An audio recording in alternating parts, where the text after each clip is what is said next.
નમસ્કાર વિદ્યાર્થી મિત્રો, આપણે અગાઉના વિડિયો લેક્ચરની અંદર આપણું જે 9મા ધોરણની અંદર ચોથું કાવ્ય કર્ણકા જીવન દર્શન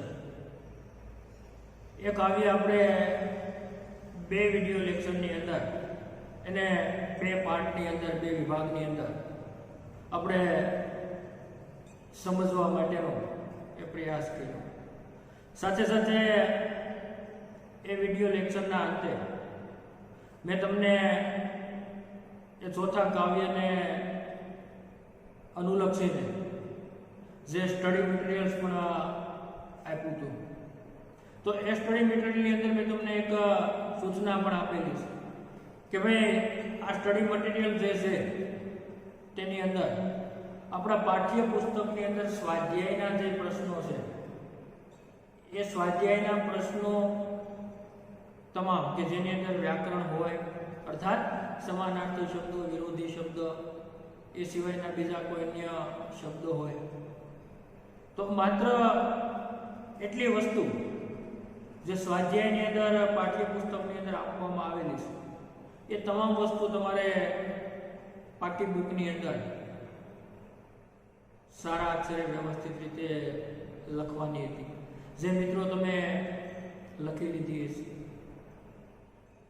તો આજે વિદ્યાર્થી મિત્રો આપણે આપણા અભ્યાસક્રમની અંદર આગળ વધતા એક નવા ચેપ્ટરની આજે આપણે શરૂઆત કરવા જઈ રહ્યા છીએ। તો મિત્રો આપણું એ 5મું ચેપ્ટર છે જેનું શીર્ષક આપણને એવું આપ્યું છે કે સ્વરાજ્ય કી નીંવ, જે સાહિત્ય પ્રકારની દ્રષ્ટિએ એક એકાંકી છે કે મિત્રો આપણને ખ્યાલ છે આપણે અગાઉના 8મા અને 7મા ધોરણની અંદર એકાંકી એ ભણી ગયા છે, જેથી કરીને એકાંકી શું છે એના વિશેનો ખ્યાલ આપણને છે, છતાં પણ આપણે એનો થોડો ખ્યાલ મેળવવાનો પ્રયાસ કરીએ અથવા તો એને થોડું તાજું કરવાનો પ્રયાસ કરીએ તો મિત્રો એકાંકી છે આમ જોવા જઈએ તો એક નાટકનું જ સ્વરૂપ છે, પણ મિત્રો એની અંદર તફાવત એટલો છે કે નાટક છે એ રંગમંચ ઉપર રજૂ થતું હોય છે, એની અંદર પાત્રોની સંખ્યા વિશેષ પ્રમાણની અંદર હોય છે, જ્યારે એકાંકી છે એ મિત્રો એક સીમિત પાત્રો એમાં હોય છે। એકાંકી કોઈ રંગમંચ ઉપર રજૂ થતું નથી, પણ એકાંકી છે એ દ્રશ્ય સ્વરૂપે હોય છે, જેના માટે કોઈ ચોક્કસ એક સ્થાન, એક જગ્યા એ નિશ્ચિત હોય છે અને એ જગ્યા ઉપરથી, એ સ્થાન ઉપરથી જુદા જુદા દ્રશ્ય સ્વરૂપે એ એકાંકીના જે સંવાદો છે, જેમ નાટકના સંવાદો છે એવી જ રીતે એકાંકીના સંવાદો છે એ રજૂ થતા હોય છે। તો આ મિત્રો તે એકાંકી અગાઉ પણ આપણે સમજી ગયા છે, આજે ફરી વખત પાછા આપણે એને એ એકાંકી શું છે તેના વિશેની આપણે પ્રાથમિક માહિતી મેળવી અને આગળ વધીએ તો આપણું આજે સ્વરાજ્ય કી નીંવ એ સાહિત્ય પ્રકારની દ્રષ્ટિએ એકાંકી છે। મિત્રો આપણને કદાચ એવો પ્રશ્ન પૂછવામાં આવે કે स्वराज्य की नींव पाठ का साहित्य प्रकार कौन सा है, तो हम बता सकते हैं स्वराज्य की नींव एकांकीना का जो साहित्य प्रकार है वह एकांकी है। तो जिसका सर्जक यानी कि लेखक जो विष्णु प्रभाकर है, कि जिन्होंने एकांकी की रचना की। पर दोस्तों हम एकांकी का शीर्षक जो है, जिनसे हम विषय में प्रवेश करने की शुरुआत करें तो स्वराज्य की नींव ऐसा शीर्षक हमें दिया गया। तो दोस्तों पहले तो स्वराज्य यानी कि स्व यानी कि हमारा अपना राज्य यानी कि स्वतंत्रता, और नींव का अर्थात आधार। मतलब स्वराज्य की नींव का मतलब हुआ स्वतंत्रता का आधार, જેને આપણે ગુજરાતીમાં એવું કહીએ છીએ કે સ્વરાજ્યનો પાયો, આપણા પોતાના રાજ્યનો પાયો। અર્થાત કે કોઈ પણ વસ્તુનો જે પાયો છે એનો આધાર છે એ જો મજબૂત હશે તો જ એ વસ્તુ છે એ શ્રેષ્ઠ રીતે એ ટકી શકશે। तो मित्रों અહીંયા આપણને એ શીર્ષક આપવામાં આવ્યું છે કે स्वराज्य का आधार। तो दोस्तों हम सबने झांसी की रानी लक्ष्मीबाई का नाम सुना होगा, जो हमारे इतिहास का यानी कि हमारे इतिहास का एक अमर पात्र है। उनका नाम सुनते ही हम श्रद्धा से, आदर से हम नतमस्तक हो जाते हैं। तो प्रस्तुत जो एकांकी है स्वराज्य की नींव, इसमें लक्ष्मीबाई और उनके साथ कई उन समय में जो वीरांगना थी, जो महिलाएं थी, उनके चरित्र की बात भी आप हमको ये जो प्रस्तुत एकांकी है उसमें उनकी झलक देखने को मिलती है। तो दोस्तों हमारे देश में अंग्रेजों ने कई सालों तक 150-200 सालों तक हमारे राज्य में उन्होंने शासन किया। उन शासन की जो सबसे पहली हमारे देश में जो स्वतंत्रता स्वराज्य के लिए जो लड़त की शुरुआत हुई वह उसी समय से हुई। हमने ये भी जाना है कि जब सन 1857 जब अंग्रेजों के खिलाफ पहला जो विप्लव हुआ, उनके खिलाफ जो युद्ध हुआ, उसी ऐतिहासिक आधार पर ये स्वराज्य की नींव जो प्रस्तुत एकांकी है हमारे यहाँ पर रखने का प्रयास किया कि इन 1857 के विप्लव में झांसी की रानी लक्ष्मीबाई ने उसी समय के अपने कई योद्धाओं जो प्रसिद्ध थे, उनके महान सेनापति जो तात्या थे, रघुनाथ राव थे, बांदा के नवाब थे, इन सभी ने मिलकर अंग्रेजों के खिलाफ जो लड़त लड़ी थी और इसी लड़त में वह अंग्रेजों को हरा तो नहीं सके, स्वराज्य तो प्राप्त नहीं कर सके।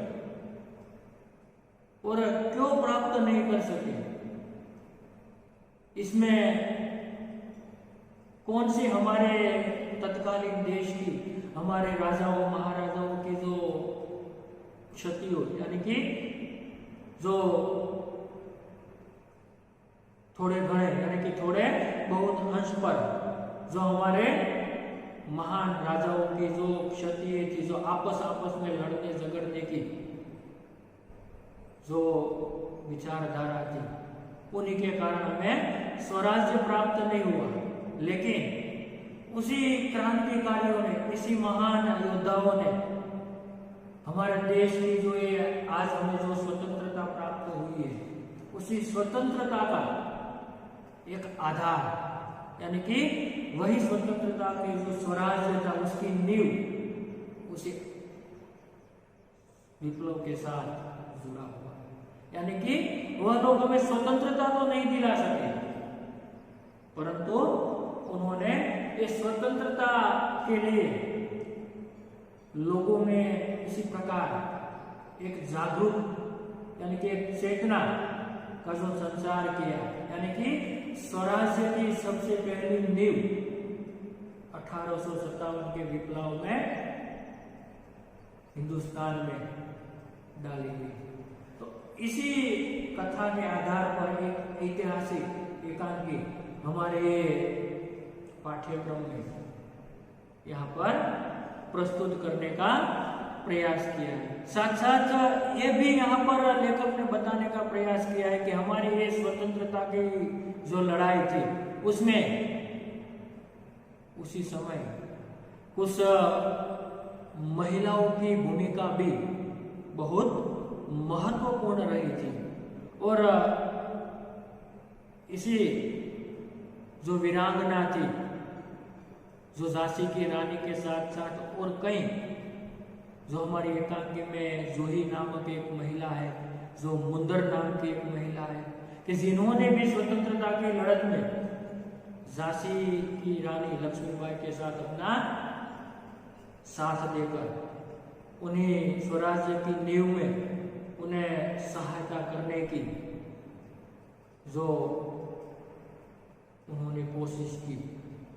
तो यहाँ पर ये जो महिलाओं की यानी कि महिलाओं का योगदान भी बहुत कुछ रहा है, इसे भी यहाँ पर स्पष्ट करने का प्रयास किया है। और साथ साथ अंत में भारतवासी जो है उनमें स्वराज्य की जो चेतना जगाने का प्रयास इन महिलाओं ने किया है, उन महान योद्धाओं ने किया है, उन महान क्रांतिकारियों ने किया है, उसे हम आज भी भूल नहीं पाएंगे, क्योंकि ये जो हमारी स्वतंत्रता है जिसमें उन्होंने अपना रक्त बहाया है, उन्होंने अपनी जानें गंवाई है, तो उसे हम कभी भूल नहीं पाते। तो दोस्तों इस प्रकार कि ये जो 1857 के विप्लव से जुड़ी हुई झांसी की रानी से लेकर कुछ अन्य महिलाएं थी, अन्य कुछ योद्धाएं थे, ये जो ऐतिहासिक जो घटना है उनके आधार पर एकांकी हमारे यहाँ पाठ्यक्रम में प्रस्तुत करने का प्रयास किया है। तो दोस्तों एक कहानी को हम विस्तार से पढ़े इससे पहले उसका जो सर्जक है, जो लेखक है विष्णु प्रभाकर जी, इसका हम पहला परिचय प्राप्त कर लेते हैं। उसके बाद ये जो एकांकी है इसे हम विस्तार पूर्वक पढ़ने का प्रयास करेंगे। तो दोस्तों यहाँ पर जो विष्णु प्रभाकर जी है वह उसका जो परिचय हम प्राप्त करें, साहित्य प्रकार की दृष्टि से हमने एकांकी इसका ये नाम दिया जो स्वराज्य की नींव, जिसका शीर्षक है, यानी कि ये पाठ का नाम है। विष्णु प्रभाकर का जन्म मुजफ्फरपुर जिले के मीरनपुर गांव में हुआ था, यानी कि लेखक का जन्म मुजफ्फरनगर के जो मीरनपुर नाम का गांव था वहां पर हुआ था। इन्होंने प्रारंभिक शिक्षा अपने गांव में और उच्च शिक्षा हिसार में प्राप्त किया था कि हमने પોતાનું પ્રાથમિક શિક્ષણ છે પોતાના ગામની અંદર, બાકીનું ઉચ્ચતર શિક્ષણ છે हमने ये हिसार ગામના શહેરની અંદર हमने प्राप्त કર્યું। कई वर्षों तक पंजाब सरकार की सेवा करने के बाद सन 1974 से ये दिल्ली आ गए और तब से दिल्ली रहकर पूर्ण समय के लिए साहित्य सेवा में, मतलब कि विष्णु प्रभाकर से घણા વર્ષો સુધી દિલ્હીમાં રહીને એમણે પૂર્ણ સમય માટે સાહિત્યની સેવા કરી અને ત્યારબાદ તેઓ દિલ્હી આવીને એ સરકારની સેવા કરીને એ દિલ્હી આવીને પોતે સાહિત્યની અંદર એ પોતે સેવાની અંદર સાહિત્ય રચનાની સર્જનની અંદર પોતે કાર્યરત રહ્યા। आपने कहानी, उपन्यास, जीवनी, नाटक, एकांकी, संस्मरण और रेखा चित्र आदि विद्याओं में पर्याप्त मात्रा में लिखा, એટલે કે લેખકે ઘણી બધી સાહિત્ય એટલે કે તમામ પ્રકારની ઉપન્યાસ હોય, નાટક હોય, લેખન હોય, એ સિવાય कई सारी जीवनी, नाटक, संस्मरण, रेखा चित्र आदि साहित्य में उन्होंने सर्जन किया। आपकी प्रमुख रचनाएं अर्थात लेखक की जो मुख्य रचनाओं से ढलती रात, स्वप्नमयी जो इसका उपन्यास है, संघर्ष के बाद उसका कहानी संग्रह है। नव प्रभात डॉक्टर जो लेखक का नाटक है। प्रकाश और परछाइयां 12 एकांकी अशोक जो उनके एकांकी के संग्रह है। जाने अनजाने संस्मरण और रेखा चित्र आवारा मसीहा शरद चंद्र की जीवनी आदि। अर्थात एमणे साहित्यની અંદર ઘણા બધા પુસ્તકો ઘણા બધા સાહિત્યના ગ્રંથો છે એની રચના કરી છે। હવે મિત્રો આપણે અહીંયા જે પ્રસ્તુત એકાંકી છે એની અંદર તમારા પાઠ્યપુસ્તકની મેં તમને એના મુખ્ય પાત્રોની વાત છે એ અગાઉ વિષય પ્રવેશની અંદર કરી। ખાસ કરીને અહીંયા મુખ્ય પાત્ર તરીકે આપણે ઝાંસીની રાણી લક્ષ્મીબાઈ તરીકે લઈ શકીએ। ત્યાર પછી બીજા અન્ય બે મહિલા પાત્ર છે जो एक मुंदर है दूसरे जूही है। जो दोनों महिलाएं लक्ष्मीबाई की सहेलियां हैं। उसके बाद तात्या जो झांसी के यानी कि लक्ष्मीबाई के राज्य के एक सेनापति है तात्या। रघुनाथ राव और सेना नायक और बांदा के नवाब आदि सभी पात्र जो मुख्य योद्धा के रूप में, चाहे वह रघुनाथ सिंह हो, सेना नायक हो या तो बांदा के नवाब हो, ये सभी इसी वक्त के ये महान योद्धा थे जो झांसी के राज्य में शामिल थे। तो ये प्रमुख ये जो 6 पात्र है, ये 6 पात्र के आधार पर ये एकांकी है। उसका विषय वस्तु उसे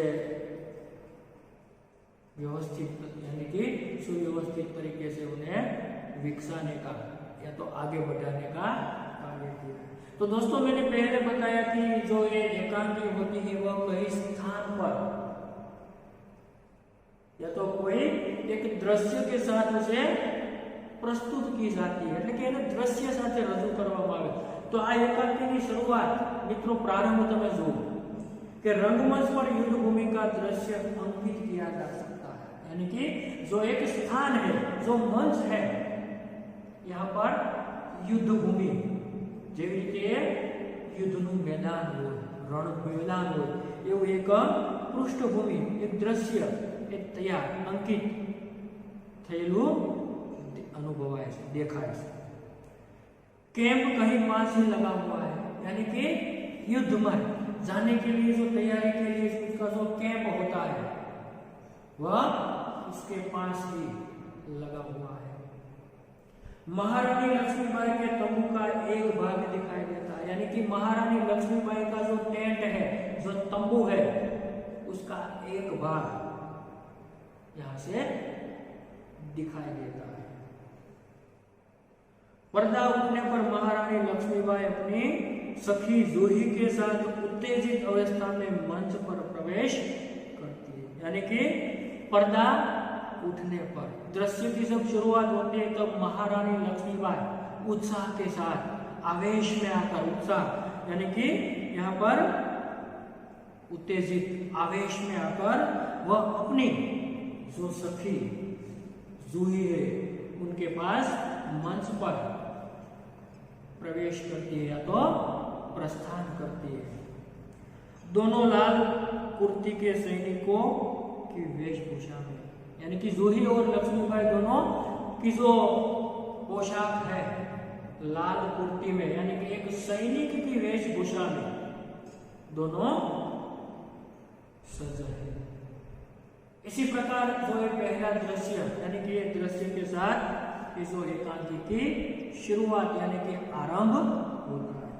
लक्ष्मीबाई कहता है, यानी कि लक्ष्मीबाई कहती है, मेरे देखते देखते क्या से क्या हो गया जूही। आरंभ में लक्ष्मीबाई ऐसा कहती है कि मेरे देखते देखते ऐसा क्या हो गया जूही। अपनी सखी से कहते हैं झांसी, कालपी, ग्वालियर कहाँ गई, परंतु मंजिल है कि पास आकर भी हर बार दूर चली जाती है। यानी कि उनके जो प्रसिद्ध किले थे, झांसी का किला था, कालपी का किला था, ग्वालियर का किला था, यानी कि ये लक्ष्मीबाई कहती है कि मेरे देखते देखते क्या हो गया कि जो झांसी, ये कालपी, ये ग्वालियर, यानी कि मैं अपनी मंजिल तक, लक्ष्य तक, यानी कि ध्येय तक के पास पहुंचकर वह बार बार हमसे दूर चली जाती है। मंजिल यानी कि लक्ष्य। दोस्तों ये जो शब्दार्थ है लिखते जाएंगे, जो मंजिल यानी कि लक्ष्य है। तो ये लक्ष्मीबाई को कैसे कि भाई अशुद्ध है कि मंजिल सुधी, ध्येय सुधी ये पहुंचता पहुंचता ये ध्येय સુધી પહોંચવામાં સફળ થવામાં એ નજીક પહોંચી જ રહ્યા છે, ત્યાં જ દૂર ઠેલાઈ જાય છે। અર્થાત પોતાની જીત છે એ પાકી જ હોય છે, પરંતુ નજીક આવતા દૂર ઠેલાતી જતી હોય એવું અનુભવાય છે, એવું લાગે છે। તો स्वराज्य को आते हुए देखती हूँ, परंतु दूसरी क्षण मार्ग में हिमालय अड़ जाता है। यानी कि आजादी, स्वतंत्रता, स्वराज्य ने हूँ नजीक आवतुं जोઉં છું, પરંતુ બીજી જ ક્ષણે શું થાય છે? मार्ग में हिमालय अड़ जाता है। दोस्तों ये मुहावरा है, क्या है? हिमालय अड़ जाता है, यानी कि हिमालय जैसी महान दृढ़ मुसीबत आ जाती है। अड़ जाना तो दोस्तों रुकावट बनना, हिमालय जैसी रुकावट बनती है। तो यहाँ पर मुहावरा लिखते हैं, मुहावरा है यहाँ पर अड़ जाना मतलब रुकावट।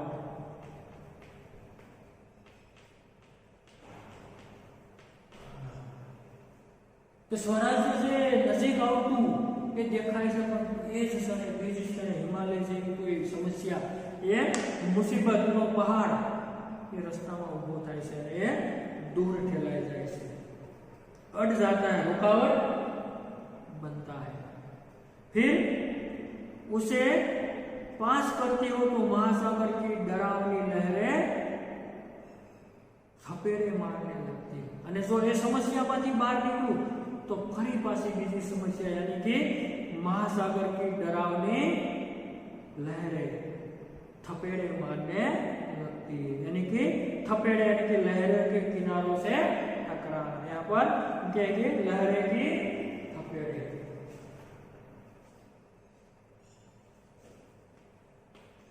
लहर की थपेड़े, यानी कि महासागर का जो लहरों का किनारे से टकराना।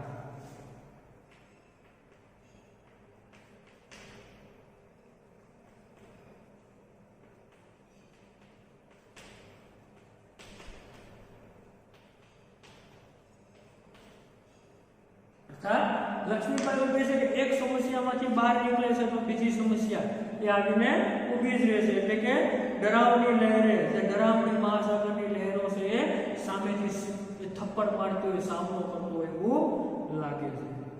उनसे जूझती हो तो नाविक सो जाते हैं, यानी कि जूझना अर्थात उनसे लड़ना, ये भी एक शब्द है जूझना। उनसे जूझती हो तो ये जूझना यानी कि लड़ना। जो महासागर की थपेड़े से लड़ती हूँ तो जो नाविक है सो जाते हैं। तो दोस्तों नाविक यहाँ पर जो लक्ष्मीबाई की सेना के जो महान योद्धा थे, तात्या और उसके साथ साथ रघुनाथ राव सेना नायक आदि सभी उनकी सेना के जो नाविक थे वह सो जाते, यानी कि वह अभी भोग विलास में डूबे हुए हैं। उनके साथ एकजुट होकर वो सामना करने के लिए अब तैयार नहीं है, इसलिए ये जो स्वराज्य है ये दूर ही दूर ठेला जाता है, या तो पीछे पीछे ठेला जाता है। देखो जो भी उधर क्षितिज पर देखो, देखो जूही देखो उधर क्षितिज पर देखो। क्षितिज यानी कि जहां पर आकाश और जमीन का छोर एक जैसा दिखाई देता हो, जिसे हम क्षितिज कहेंगे, जो शब्द समूह के लिए पूछा जा सकता है कि जहां आकाश और जमीन हमें मिलती हुई नजर दिखाई देती है, उसे हम क्षितिज कहते हैं। तो जूही को कहते हैं देखो जूही इधर क्षितिज पर देखो, कैसी लपलपाती हुई लपटें उठ रही है, कि तू क्षितिज ऊपर जो कैसी लपलपाती हुई लपटें ઉઠ રહી। લપટે यानी कि ज्वाला, जो જેને આપણે ઝાંઝવાના નીર કહીએ છીએ, તેજ ધૂપની અંદર પ્રકાશની અંદર જે ઝાંઝવા બોલતા હોય એ લપટે यानी कि ज्वाला।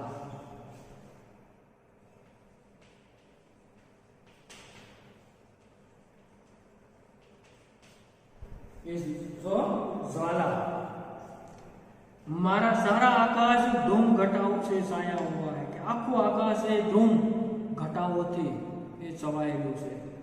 और प्रलय की भूमिका है यानी कि सर्वनाश विनाश, प्रलय की अब भूमिका बन गई है, यानी कि ऐसा लगता है कि अब सर्वनाश होने वाला है, प्रलय होने वाला है, ऐसा कुछ महसूस होता है। लेकिन राव साहब है कि रक्तमंडल की छाया में ऐशो आराम में मशगूल है। ऐसी विपरीत परिस्थिति में भी जो राव साहब है एक महान योद्धा है, वो ऐशो आराम में मशगूल है, जिन्हें इस स्वराज्य की बोझ पड़ी ही नहीं है, यानी कि ऐश आराम में वह मशगूल है। आवेश में आते ही कहती है, और आवेश में आकर कहती है, फिर सहसा मौन हो जाती है, અને અચાનક વળી પાછું એ બોલીને લક્ષ્મીબાઈ છે શાંત થઈ જાય છે અને મૌન થઈ જાય છે। और जूही कुछ कहने के लिए मुंह खोलती है कि महारानी फिर बोल उठती है, कदाच ત્યારે જૂહી છે કંઈક બોલવા માટે પોતાનું મુખ ખોલવાનો પ્રયાસ કરે છે, ત્યાં લક્ષ્મીબાઈ ફરી પાછા કંઈક બોલી ઉઠે છે અને શું કહે છે, जूही जूही मैंने प्रतिज्ञा की थी कि मैं अपनी झांसी नहीं दूंगी, लेकिन झांसी हाथ से निकल गई। जूही दुखी सोच कि जोशी यानी कि जूही मैंने प्रतिज्ञा ली थी, मैंने प्रण लिया था, प्रतिज्ञा यानी कि प्राण, कि मैं झांसी कभी भी वापस यानी कि किसी को नहीं दूंगी, यानी कि फिर भी कि मेरी झांसी मेरे हाथ से निकल गई। सहसा तीव्र होकर એટલે કે અચાનક તેજીથી तीव्र झड़पती नहीं नहीं झांसी हाथ से नहीं निकली। वળી પાછી અચાનક બોલી કે નહીં નહીં झांसी એ હજી હાથથી નીકળે નથી, અર્થાત झांसीનું રાજ્ય હજી મારા હાથમાંથી ગયું નથી। मैं अपनी झांसी नहीं लूंगी, मैं अकेली हूं,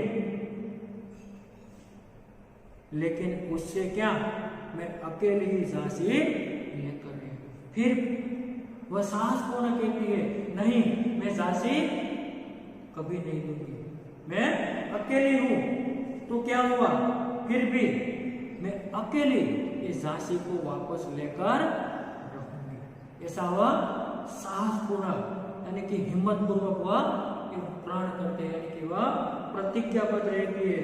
और तब जूही कहती है दोस्तों, क्या कहती है, कौन कहता है आप अकेली है महारानी, आप तो गीता पढ़ती है।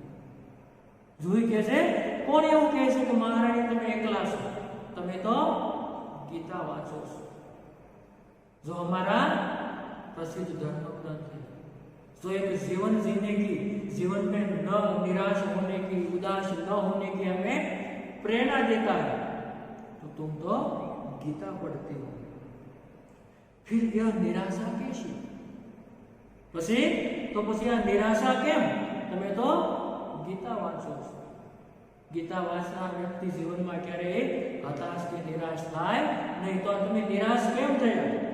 तो लक्ष्मीबाई कहता है कि मैं निराश नहीं हूं, मैं जानती हूं कि मैं झांसी लेकर रहूंगी, लेकिन क्या तुम नहीं जानती कि उस दिन बाबा गंगादास ने मुझसे क्या कहा? क्या कहती है लक्ष्मीबाई कि मैं निराश नहीं हूं, कि શું તું એ જાણે છે, क्या तू ये जानती है कि उस दिन मुझे बाबा गंगादास ने, हमारे गुरु जो बाबा गंगादास है, उसने मुझसे क्या कहा था? जब तक हमारे समाज में छुआछूत और उच्च नीच का भेद नहीं मिट जाता, बाबा गंगादास ने कहा था जब तक यानी कि ज्यां सुधी अपना समाजनी अंदर छुआछूत, आभड़सेठ, भेदभाव यानी कि छुआछूत उच्च नीच के जो भेदभाव है वह नहीं मिट जाते, तब तक हम विलास प्रियता को छोड़कर जन सेवक नहीं बन जाते, तब तक स्वराज्य नहीं मिल सकता। कि ज्यां सुधी आपणे छुआछूत, जातिवाद, भेदभाव, ये जो ऐशो आराम, विलास प्रियता, भोग विलास, ये सब छोड़कर एक जन सेवकना रूपनी अंदर આપણે એક સાચા જન સેવક જ્યાં સુધી ન બની શકીએ ત્યાં સુધી स्वराज्य क्यारे प्राप्त થઈ શકે ન, એવું બાબा गंगादासे કહ્યું। तो आप तो उसके साथ साथ वह मिल सकता है केवल सेवा, तपस्या और बलिदान से, यानी कि स्वराज्य जो मिलना है तो वह केवल सेवा, तपस्या और बलिदान से ही मिल सकता है, उनके सिवा स्वराज्य कभी नहीं मिल सकता, ऐसा बाबा गंगादास ने कहा।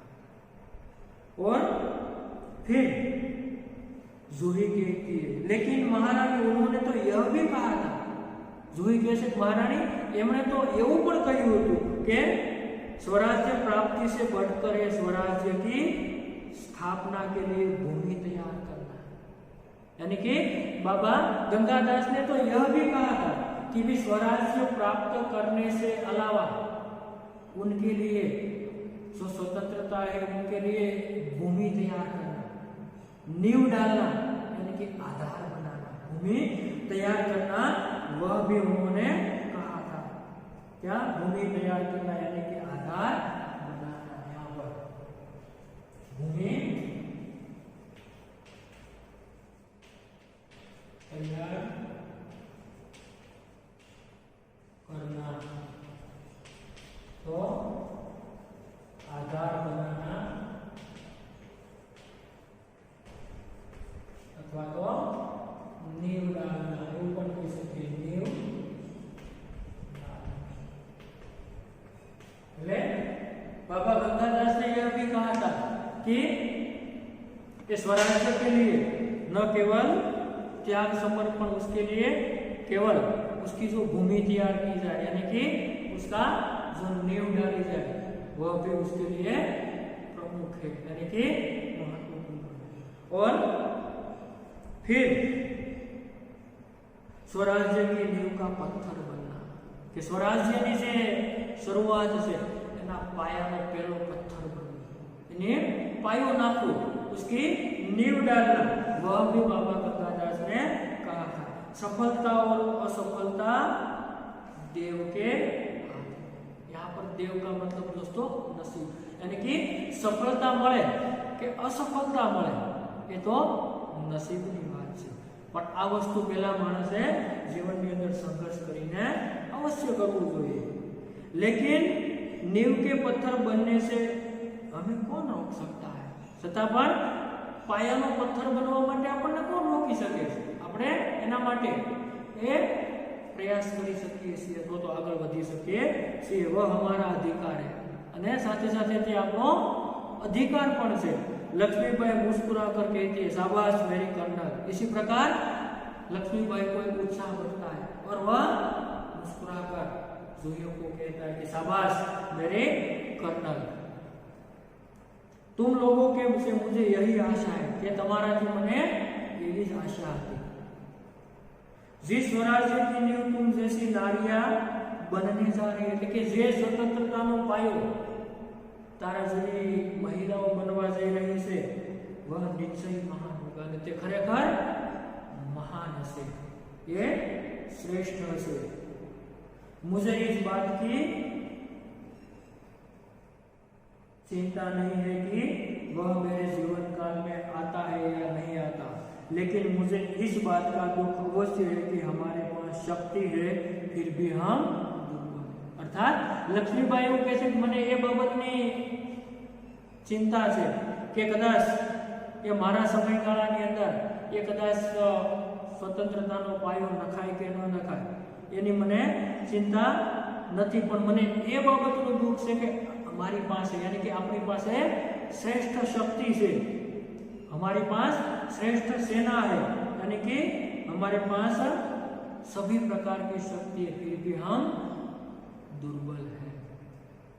हमारे पास तात्या जैसे सेनापति यानी कि कहते कि हमारे पास तात्या जैसा महान योद्धा जो सेनापति है, फिर भी हमारी सेना में अनुशासन नहीं है, फिर भी हमारी सेना में अनुशासन नहीं है। तो अनुशासन का मतलब होगा यहाँ पर ये जो नीति नियम, अनुशासन नहीं है।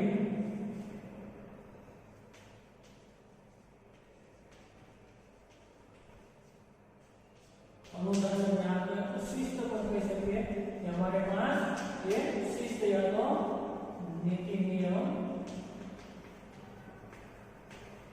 कि हमारे पास श्रेष्ठ प्रकार की सेना है, तात्या जैसे महान सेनापति है, फिर भी उनकी सेना में अनुशासन नहीं है, नीति नियम नहीं है, जिसमें शिस्त नहीं है। और हमारे पास ग्वालियर का किला है, फिर भी हम कुछ नहीं कर पा रहे हैं।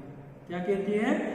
हमारे पास ग्वालियर जैसा एक मजबूत दृढ़ किला है, फिर भी हम कुछ नहीं कर रहे। क्यों? जानती हो क्यों? शा माटे जाने से तू? तो जोई कहती है जानती हूँ महारानी हम विलासिता में डूब गई है, यानी कि मैं जानती हूँ कि हम सभी आज विलासिता में, विलासिता यानी कि सुख साहिबी, भोग विलास, यानी कि हम आज विलासिता में डूब गए हैं। तभी मुस्कुराती हुई मुंदर वहां से प्रवेश करती, तभी वहां से मुस्कुराती हुई हंसती हंसती ये मुंदर नामनी जे बीजी जे लक्ष्मीबाई की जे सहेली से ત્યાં एंटर થાય છે तो प्रवेश करे છે। और मुंदर कहते हैं कौन कहता है कि हम विलासिता में डूब गए हैं? કે એવું કોણ કહે છે કે અમે સુખ સાહિબીમાં ભોગ વિલાસની અંદર આપણે ડૂબી ગયા છીએ? વિલાસિતા में डूबे हैं राव साहब, बांदा के नवाब सेनापति तात्या। कि भाई એવું કોણ કહે છે कि भाई ये विलासिताની અંદર तो राव साहब है, बांदा के नवाब है, जो तात्या जैसे सेनापति है, वह सभी लोग, ये जो सभी योद्धा है, वह सब विलासिता में डूब गए। जो ही जानती हूँ महारानी क्या कहती है? सहसा नहीं मुंदर सेनापति नहीं। एवं अचानक जो ही कैसे नहीं मुंदर सेनापति तात्या नहीं। तो मुंदर मुस्कुराती है, ओह समझी तुम तो उसका पक्ष लोगी, ठीक से हम समझी गए, तू तो एनो पक्ष लईश ज, पक्ष लोगी यानी कि तू तो एनी तरफदारी करीश ज। कारण जूही दृढ़ स्वर में कहती है मैं उसका पक्ष नहीं लेती, लेकिन जो तथ्य है, तथ्य यानी कि सच, क्यों एनो पक्ष नहीं लेती, परंतु जे तथ्य से, जे सच से उसको छिपाया नहीं जा सकता, जे साचू से इन्हें क्यारे छुपावी शकाय नहीं। सरदार तात्या राव साहब को अपने तन मन का स्वामी मानती, यानी कि सरदार जो तात्या वह राव साहब को अपने तन मन का, अपने शरीर का, अपने मन का उसे स्वामी मानता है, उसका वह अनुशासन करता है। तेरे मुंदर कहती है और तुम उनको अपना स्वामी मानती हो, और तुम तात्या को अपना स्वामी मानती हो? तो जूही कहती हाँ मैं उसको अपना स्वामी मानती हूँ और मानती रहूंगी, यानी कि मैं तात्या को अपना स्वामी मानती हूँ, ताकि जूही है जो तात्या की प्रेयसी है, उसकी प्रेमिका, इसलिए कि मैं उसे अपना स्वामी मानती हूँ और मानती रहूंगी। लेकिन उनसे भी अधिक मैं महारानी को अपना स्वामी मानती हूँ, छतां पण एनाथी वधारे हूँ महारानी लक्ष्मीबाई ने हूँ मारा पोताना स्वामी मानू छूं, और महारानी से भी बढ़कर मैं अपने देश को अपना स्वामी मानती, यानी कि महारानी करता पण वधारे जो कोईने हूँ मारा स्वामी मानती हूँ, तो हूँ एनाथी वधारे मारा राष्ट्र ने, मारा देश ने हूँ एना मारा स्वामी मानू छूं। देश के लिए मैं सरदार को भी ठुकरा सकती हूँ, ठुकरा सकती हूँ, और देश के लिए मैं सरदार को ठुकरा सकती हूँ। ठुकराना यानी कि धिक्कारना, तिरस्कृत करना, कि उनको मैं देश के लिए सरदार को भी ठुकरा सकती हूँ, धिक्कार सकती हूँ, और मैंने तिरस्कृत किया है, उन्हें धिक्कारा भी है। तो मुंदर शक पकाकर, जूही तू तो नाराज हो गई, कहती तू तो नाराज थे गई, मेरा यह मतलब नहीं था, मैं तो केवल इतना ही कहना चाहती थी कि जब तूने उन्हें अपना स्वामी मान ही लिया है तो तू उन्हें रोकती क्यों नहीं? मैं तो केवल इतना ही कहना चाहती हूँ कि जब तूने तात्या को अपना स्वामी मान ही लिया है तो तुम उन्हें ये जो रास्ता भटक गया है, जो विलासिता में डूब गए हैं, वही रास्ते से तुम उन्हें रोकती क्यों नहीं हो? मैं तो तुम्हें ऐसा कहना चाहती हूँ, तुम्हें इसमें नाराज होने की कोई आवश्यकता नहीं है। तो लक्ष्मीबाई कहती है जूही ने उन्हें रोका है मुंदर, यानी कि जूही एमणे रोकવાનો प्रयास કર્યો છે, એમને રોક્યા છે मुंदर, मैं जानती हूँ। जब राव साहब के कहने पर तात्या इसे नाचने के लिए बुलाने को आए थे तो इसने उनको बुरी तरह दुत्कार दिया। दुत्कार यानी कि धिकारना, तिरस्कृत करना।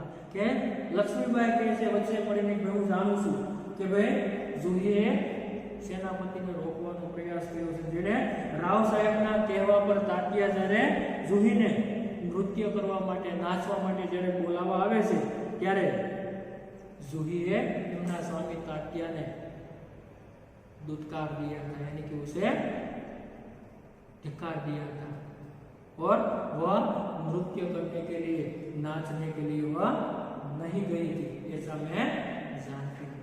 तो दोस्तों ये जो यहाँ तक ये पाठ का जो पहला लेक्चर है, जो पहला भाग है, यहाँ पर हम आज रखते हैं। उसके बाद का जो समझ, उसके बाद का जो पाठ का सार भाव हम अगले क्लास में यानी कि दूसरे पाठ में करेंगे। यहाँ तक ये आज ये रखते हैं।